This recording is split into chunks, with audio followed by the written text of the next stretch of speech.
ಪಾಂಡುಪುರ ಎಂಬ ಹಳ್ಳಿ. ಆ ಹಳ್ಳಿಯಲ್ಲಿ ಶಾರದಮ್ಮ ಎಂಬ ಹೆಂಗಸು ವಾಸವಾಗಿದ್ದಳು. ಇವಳು ತುಂಬ ಕೋಪಿಷ್ಟ ಹೆಂಗಸು. ಇವನೇ ಈ ಕಥೆಯ ನಾಯಕ ರಾಮು. ಇವನು ತುಂಬ ಸೋಮಾರಿ, 3 ಹೊತ್ತು ಊರು ಸುತ್ತುವ ಹುಡುಗ. ಅಮ್ಮ ಅಮ್ಮ, ಏನಾಯ್ತ್ ಕಂದ? ಇನ್ನು ಸ್ವಲ್ಪ ಹೊತ್ತು ಮಲ್ಗಪ್ಪ. ಸರಿ ಅಮ್ಮ. ಅಯ್ಯೋ ನನ್ ಮಗನೇ, ಬೆಳಿಗ್ಗೆ 9 ಗಂಟೆ ಆಗಿದೆ, ಇನ್ನೂ ಮಲಗ್ತೀಯಾ? ಹೊಡಿಬೇಡಮ್ಮ, ನೋವಾಗುತ್ತೆ. ಹೊಡಿಯೋದಲ್ಲ ನಿನಗೆ, ಚರ್ಮ ಸುಲಿತೀನಿ ತಡಿ. ಅಯ್ಯೋ, ನಾನು ಇಲ್ಲೇ ಇದ್ರೆ ನಮ್ಮಮ್ಮ ನನಗೆ ಬರೆ ಹಾಕುತ್ತಾಳೆ. ಇಲ್ಲಿಂದ ತಪ್ಪಿಸಿಕೊಳ್ಳೋದೇ ಒಳ್ಳೆಯದು.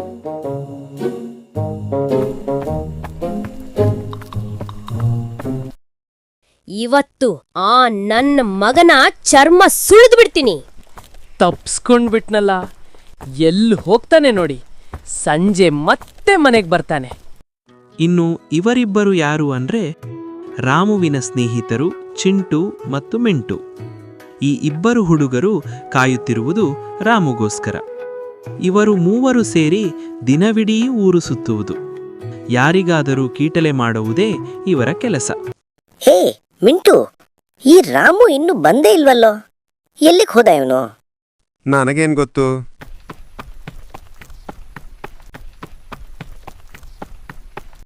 ಹೇ ಚಿಂಟು ಮಿಂಟು, ಸ್ವಲ್ಪ ಲೇಟ್ ಆಯ್ತು ಕಣ್ರು. ನೀನ್ ಯಾವಾಗ ಬೇಗ ಬಂದಿದೀಯಾ? ದಿನಾಲು ಲೇಟು.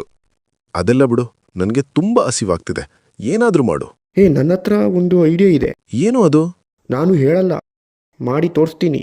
ಇವರ ಹೆಸರು ನಾರಾಯಣಸ್ವಾಮಿ. ಇವರು ಪಾಂಡುಪುರದ ಈಶ್ವರ ದೇವಸ್ಥಾನದ ಪೂಜಾರಿ. ನಾರಾಯಣಸ್ವಾಮಿ ಮನೆಯಿಂದ ದೇವಸ್ಥಾನಕ್ಕೆ ಹೋಗಬೇಕೆಂದರೆ ಕಾಡು ದಾಟಿ ಹೋಗಬೇಕು. ಹೀಗೆ ಕಾಡು ದಾರಿಯಲ್ಲಿ ಹೋಗುವಾಗ ಒಂದು ಬಂಡೆಯ ಬಳಿ ಭಕ್ತ ನಾರಾಯಣ ಎಂಬ ಧ್ವನಿ ಕೇಳಿಸಿತು. ಯಾರು ಯಾರು ಯಾರು ಮಾತನಾಡಿದ್ದು? ನಾರಾಯಣಸ್ವಾಮಿಗೆ ಇದು ಈಶ್ವರನ ಧ್ವನಿ ಎಂದು ಅನಿಸಿತು. ಅವರಿಗೆ ತುಂಬ ಸಂತೋಷವಾಗಿ, ನನ್ನ ಸ್ವಾಮಿ, ಶಿವನ ಧ್ವನಿ. ಭಗವಂತ, ಎಲ್ಲಿದ್ದೀಯಪ್ಪ? ಭಕ್ತ, ನಾನು ಎಲ್ಲೂ ಇಲ್ಲ, ಈ ಬಂಡೆಯ ಒಳಗಡೆ ಇದ್ದೇನೆ. ನಿಮ್ಮನ್ನು ನಾನು ದೇವಸ್ಥಾನದಲ್ಲಿ ಹುಡುಕುತ್ತಿದ್ದೆ. ನೀವು ನೋಡಿದ್ರೆ ಇಲ್ಲಿದ್ದೀರಿ. ಹೌದು ಭಕ್ತ. ಬಂಡೆಗೆ ಪೂಜೆ ಮಾಡತೊಡಗಿದರು. ಊರಿನ ದೇವಸ್ಥಾನದಲ್ಲಿ ಜನರು ಅರ್ಚಕ ಇನ್ನೂ ಬಂದಿಲ್ಲವಲ್ಲ ಎಂದು ಮಾತನಾಡಲು ಶುರು ಮಾಡಿದರು. ಇವರು ಈ ಊರಿನ ಪಟೇಲರು. ಇವರ ಹೆಸರು ಶಿವಯ್ಯ.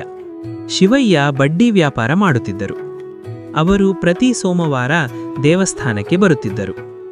ಒಬ್ಬ ವ್ಯಕ್ತಿ ಓಡಿ ಬಂದು, ನಾರಾಯಣಸ್ವಾಮಿ ಒಂದು ಬಂಡೆಗೆ ಪೂಜೆ ಮಾಡುತ್ತಿದ್ದಾರೆ ಎಂದು ಹೇಳಿದ.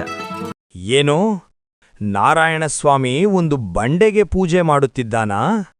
ಆ ನಾರಾಯಣಸ್ವಾಮಿಗೆ ಏನಾಗಿದೆ? ನಾನು ಹೋಗಿ ನೋಡಿ ಬರುತ್ತೇನೆ. ಇದನ್ನು ಕೇಳಿದ ಶಿವಯ್ಯ ಕೋಪಗೊಂಡು ಅಲ್ಲಿಗೆ ಹೋಗಲು ನಿರ್ಧರಿಸಿದರು.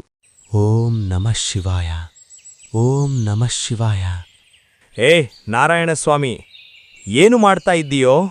ಶಿವಯ್ಯ, ನೋಡಿ, ಈ ಬಂಡೆಯಲ್ಲಿ ದೇವರಿದೆ, ಅದು ಮಾತನಾಡುತ್ತಿದೆ. ನಾನೇ ಕೇಳಿಸಿಕೊಂಡೆ. ಏ ಮೂರ್ಖ, ಬಂಡೆ ಏನಾದರೂ ಮಾತನಾಡುತ್ತಾ? ಶಿವಯ್ಯ, ನಾನು ಬಂಡೆಯಲ್ಲ, ನೀನು ದಿನಾ ಪೂಜೆ ಮಾಡುವ ಈಶ್ವರ ಶಿವಯ್ಯ. ನನಗೆ ಈಶ್ವರನ ಧ್ವನಿ ಕೇಳಿಸಿತು. ನಾರಾಯಣ. ಅಂದಿನಿಂದ ದಿನವೂ ಬಂಡೆಗೆ ಪೂಜೆ ನಡೆಯುತ್ತಿತ್ತು. ದೇವಸ್ಥಾನಕ್ಕೆ ಯಾರೂ ಹೋಗುತ್ತಿರಲಿಲ್ಲ. ನಾರಾಯಣಸ್ವಾಮಿ ಪ್ರತಿದಿನ ಪ್ರಸಾದವನ್ನು ಅಲ್ಲಿ ಇಡುತ್ತಿದ್ದರು. 1 ತಿಂಗಳ ನಂತರ ರಾಜೇಶ್ ಸಿಟಿಯಿಂದ ತನ್ನ ಊರಿಗೆ ಬರುತ್ತಿದ್ದ. ಬಂಡೆಯ ಬಳಿ ಪ್ರಸಾದವನ್ನು ಇಡುತ್ತಿರುವುದನ್ನು ನೋಡಿ ಅವನಿಗೆ ಆಶ್ಚರ್ಯವಾಯಿತು. ಅದೇ ಸಮಯಕ್ಕೆ ರಾಮು ಮತ್ತು ಅವನ ಸ್ನೇಹಿತರು ಬಂದು ಆ ಪ್ರಸಾದವನ್ನು ತಿನ್ನುತ್ತಾರೆ. ಇದನ್ನು ನೋಡಿ ರಾಜೇಶ್ ಗೊಂದಲಕ್ಕೊಳಗಾಗುತ್ತಾನೆ. ರಾಜೇಶ್ ಮನೆಗೆ ಹೋಗಿ ತನ್ನ ಅಮ್ಮನಿಂದ ವಿಷಯ ತಿಳಿದುಕೊಳ್ಳುತ್ತಾನೆ. ಅವನಿಗೆ ಇದು ರಾಮುವಿನ ಕೆಲಸ ಎಂಬ ಅನುಮಾನ ಬರುತ್ತದೆ. ರಾಜೇಶ್ ನೇರವಾಗಿ ಶಿವಯ್ಯನ ಮನೆಗೆ ಹೋಗಿ ನಡೆದ ವಿಷಯ ಹೇಳುತ್ತಾನೆ. ಮಾರನೇ ದಿನ ಶಿವಯ್ಯ ಬಂಡೆಯ ಬಳಿ ಹೋಗುತ್ತಾನೆ. ನಿಲ್ಲಿಸೋ ನಾರಾಯಣ, ಇದು ದೇವರಲ್ಲ, ಬರೀ ಬಂಡೆ. ಏನಾಗಿದೆ ಶಿವಯ್ಯ? ನೀವು ನೋಡಿದ್ದೀರಿ ಈ ಬಂಡೆಯ ಮಹಾತ್ಮೆಯನ್ನು. ನೀವು ಹೀಗೆ ಮಾತನಾಡುವುದು? ನೀನೇ ನೋಡು. ಏ ರಾಮು, ನೀನು? ಅದು ಅದು ಅವತ್ತು ಮಾತನಾಡಿದ್ದು ನಾನೇ. ಅವತ್ತು ನಮಗೆ ತುಂಬ ಹಸಿವಾಗುತ್ತೆ, ಹಾಗಾಗಿ ನಾವು ಈ ರೀತಿ ಕೆಲಸ ಮಾಡಿದ್ದು. ನಮಗೆ ಹೀಗೆಲ್ಲ ಆಗುತ್ತೆ ಅಂತ ಗೊತ್ತಿರಲಿಲ್ಲ. ನಮ್ಮನ್ನು ಕ್ಷಮಿಸಿ. ಆ ರಾತ್ರಿ ರಾಜೇಶ್ನನ್ನು ಯಾರೋ ಕಟ್ಟಿಹಾಕುತ್ತಾರೆ. ಈ ಕಥೆ ಇಷ್ಟವಾದರೆ ಸಬ್ಸ್ಕ್ರೈಬ್ ಮಾಡಿ. ಈ ಕಥೆಯಲ್ಲಿ ರಾಮುವಿನ ತಾಯಿಯ ಹೆಸರೇನು? ಮತ್ತು ನೀನು ಯಾವಾಗ ಬೇಗ ಬಂದಿದ್ದೀಯಾ, ದಿನಾಲು ಲೇಟು ಎಂದು ಹೇಳಿದವರು ಯಾರು? ಕಾಮೆಂಟ್ ಮಾಡಿ.